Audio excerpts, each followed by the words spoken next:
नमस्कार, मैं हूं आरजू अंसारी और आप देख रहे हैं राष्ट्रीय जगत विजन न्यूज। छत्तीसगढ़ सोसाइटी रजिस्ट्रीकरण अधिनियम 1973 संशोधित 1998 के तहत पंजीकृत संस्था रायपुर प्रेस क्लब के कार्यकारिणी चुनाव को लेकर बड़ा विवाद खड़ा हो गया है।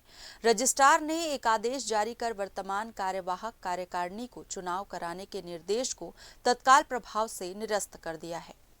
अनियमितताओं और वैधानिक प्रावधानों के उल्लंघन की शिकायतों के बाद रजिस्ट्रार ने कलेक्टर रायपुर को एक प्रशासनिक अधिकारी, राजस्व अधिकारी को निर्वाचन अधिकारी नियुक्त करने का निर्देश दिया है।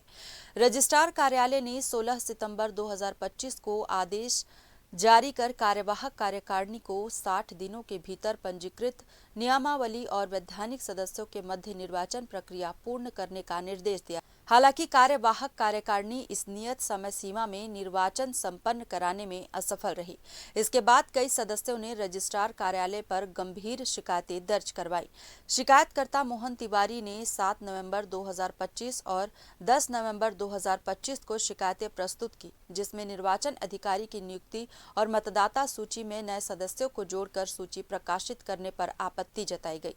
13 नवंबर 2025 को शिकायतकर्ताओं ने बताया कि उनकी आपत्तियों का निराकरण किए बिना ही निर्वाचन अधिकारी द्वारा चुनाव की तारीख 23 नवंबर 2025 को घोषित कर दी गई और ये चुनाव अवैध मतदाता सूची के आधार पर कराया जा रहा है।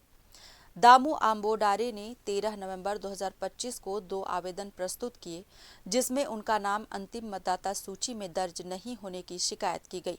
उन्होंने मुख्य निर्वाचन अधिकारी द्वारा जारी मतदाता सूची को निरस्त कर पंजीकृत नियमावली के अनुसार बनी पूर्व मतदाता सूची के आधार पर चुनाव कराने का निवेदन किया। संदीप पुराणिक एवं अन्य 8 सदस्यों ने 13 नवंबर 2025 को आवेदन देते हुए 16 सितंबर 2025 के कार्यालयीन आदेश के उल्लंघन का उल्लेख किया।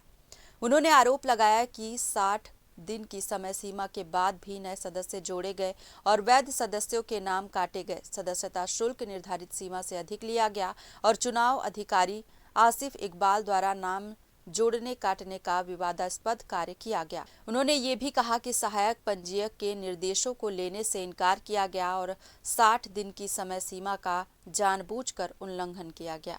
फिलहाल इस खबर में बस इतना ही। देश प्रदेश की खबरों से अपडेटेड रहने के लिए हमारे चैनल को सब्सक्राइब करें और नए खबरों के नोटिफिकेशन के लिए बेल आइकॉन जरूर दबाएं। नमस्कार।